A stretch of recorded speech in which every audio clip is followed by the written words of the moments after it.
Hi, welcome to the channel. Today I'm starting with the third chapter, Build Confidence and Destroy Fear.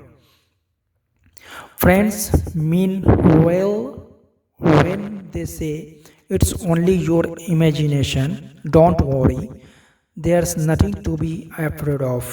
But you and I know this kind of fear medicine never really works. Such soothing remarks may give us fear relief for a few minutes or maybe even a few hours, but it's only in your imagination. Treatment doesn't really build confidence and cure fear. Yes, fear is real, and we must recognize its exist before we can conquer it. Most fear today is psychological. Worry, tension, embarrassment, panic all stem from mismanaged negative imagination. But simply knowing the breeding ground of fear doesn't cure fear. If a physician discovers you have an infection in some part of your body, he doesn't stop here. He proceeds with treatment to cure the infection. The old it's only in your mind treatment presumes fear doesn't really exist, but it does. Fear is real. Fear is success enemy number one. Fear stops people from capitalizing on opportunity. Fear wears down physical vitality. Fear actually makes people sick, causes organic difficulties, shortens life. Fear closes your mouth when you want to speak.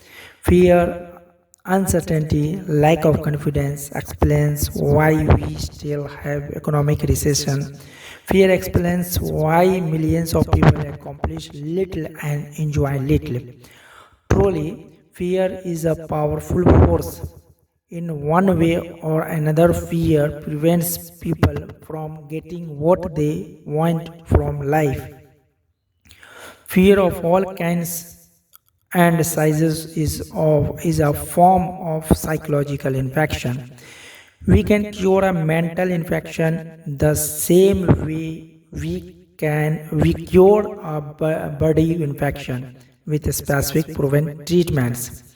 First, though, as part of your pre-treatment preparation, condition yourself with this fact: all confidence is acquired, developed. No one is born with confidence. Those people you know who radiate confidence, who have conquered worry, who are at ease everywhere and all the time, acquired their confidence, every bit of it. You can too. This chapter shows how. During World War II, the Navy made sure that all of its new recruits either knew how to swim or learned how. The idea being, of course, that the ability to swim might someday save the sailor's life at sea. Non swimming recruits were put into swimming classes. I watched a number of these training experiences. In a superficial sort of way, it was amusing to see young, healthy men terrified by a few feet of water. One of the exercises I required the new sailor to jump, not dive, from a board 6 feet in the air into 8 or more feet of water, while a half dozen expert swimmers stood by. Watching this in a deeper sense was a sad sight. The fear those young men displayed was real, yet all that stood between them and the defeat of the fear was one drop into the water below. On more than one occasion, I saw young men accidentally pushed off the board. The result, fear defeated.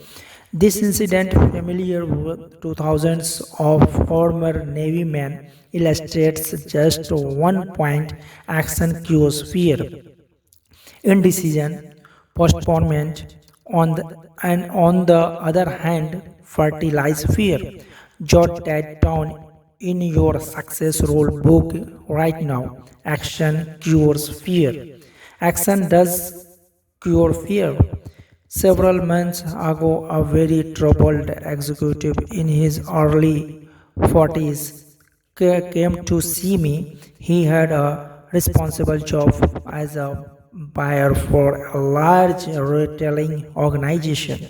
Worriedly, he explained, I am afraid of losing any job. Losing my job, I have got that feeling that my days are numbered. Why? I asked him.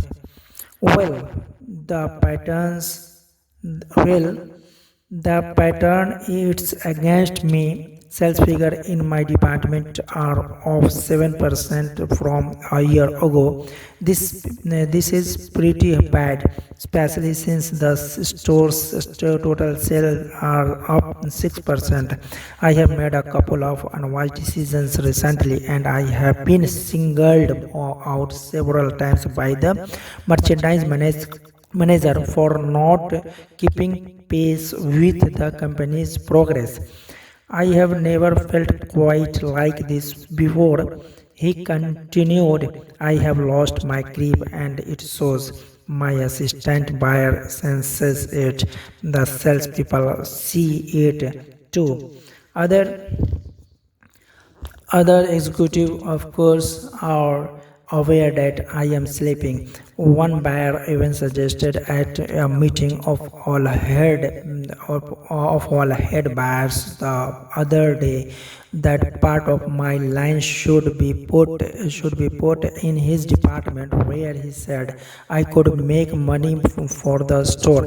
It's like drawing and having a crowd of spectators just standing there waiting for me to sink away. The executive talked on, elaborating further on his predicament. Finally, I cut in and asked, what are you doing about it? What are you trying to do? Correct the situation. Well, he answered, there isn't much I can do, I guess, but hope for the best. To this comment, I asked honestly, now is hope enough? Pausing, but not giving him a chance to answer, I put another question to him. Why not take action to support your hope? Go on, he said.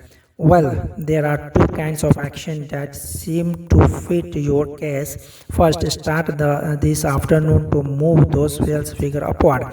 We have got to face it. There's a reason your cells are sleeping. Find it. Maybe you need a special sale to clear out your slow moving merchandise, so you will be in a position to buy some fresh stock.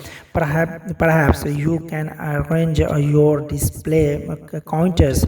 Maybe your salespeople need more enthusiasm. I can't pinpoint what will turn your sales volume upward, but something will. And it would probably be wise to talk privately with your merchandise manager. He may be on the verge of putting you out, but when you talk it over with him and ask his advice, he will certainly give you more time to work things out. It's too expensive for the store to replace you as long as top management feels there's a chance you will find a solution.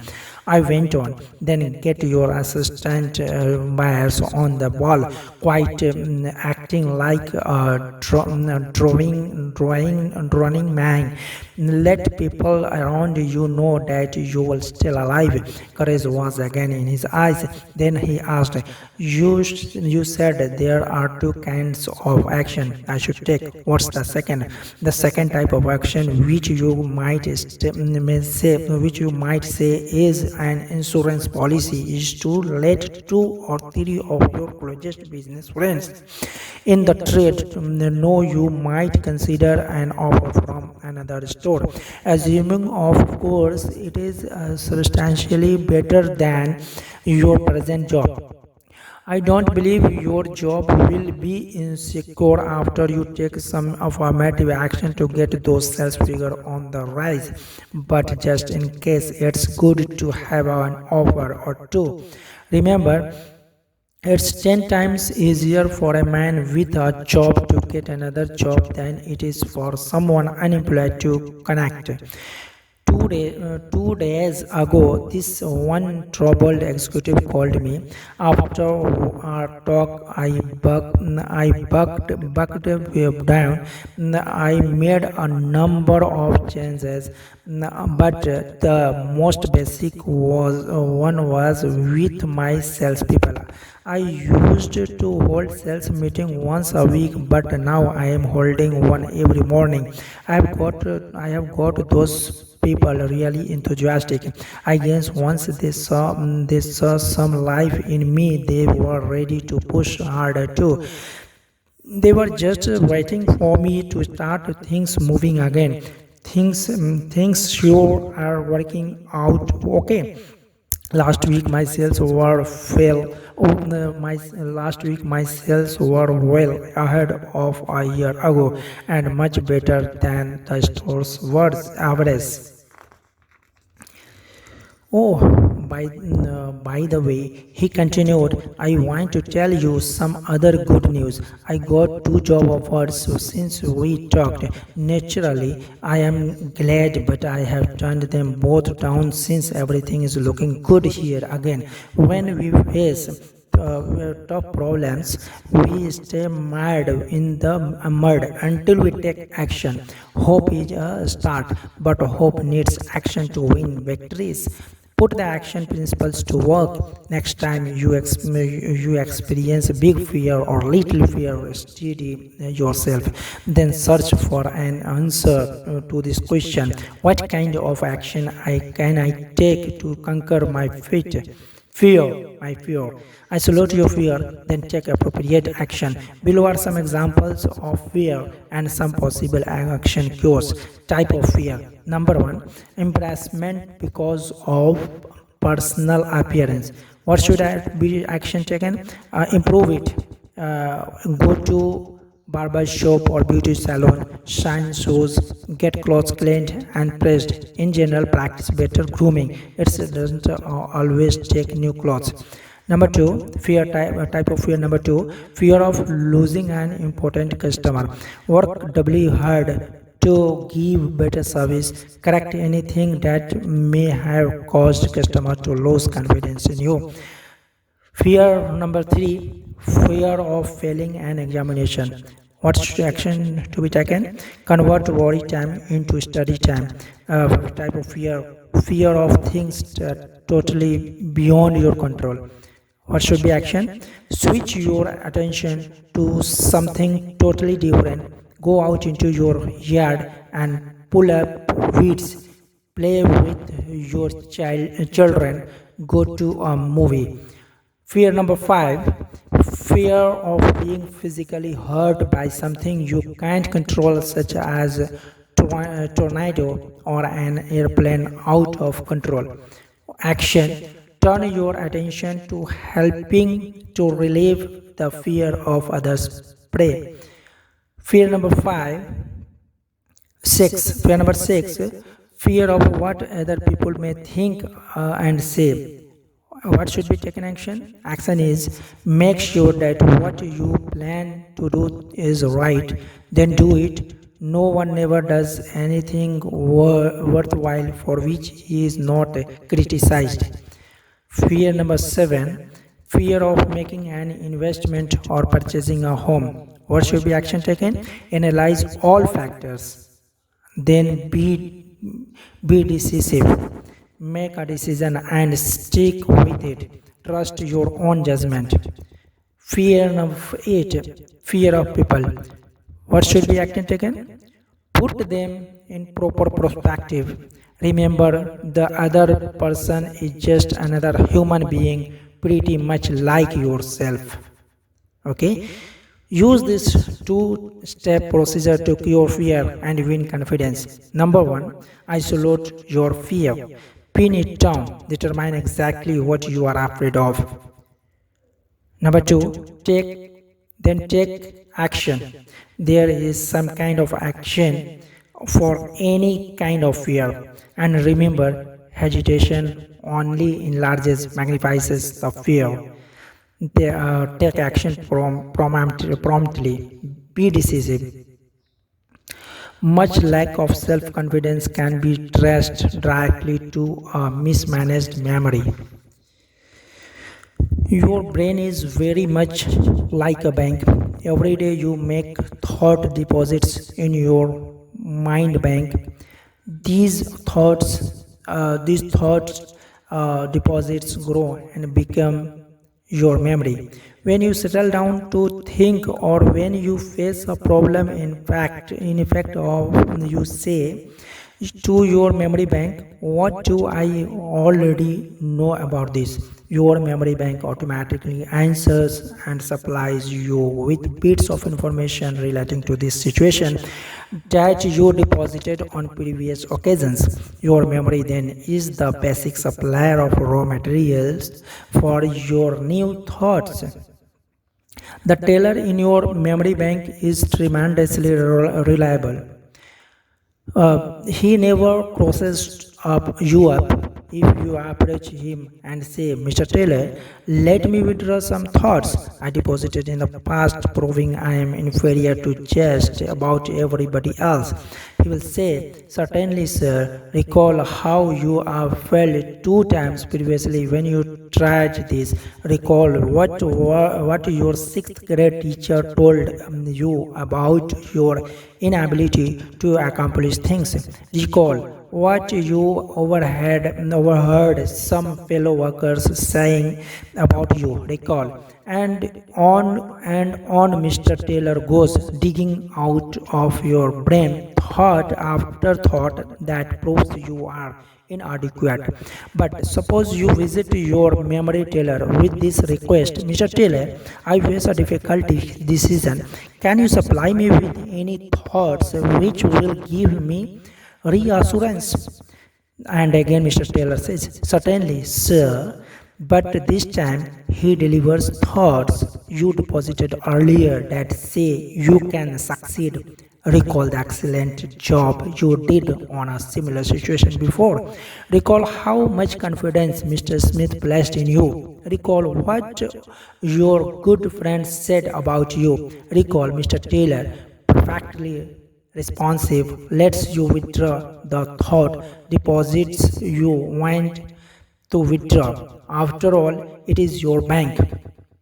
Thank you so much. Next time we will discuss with the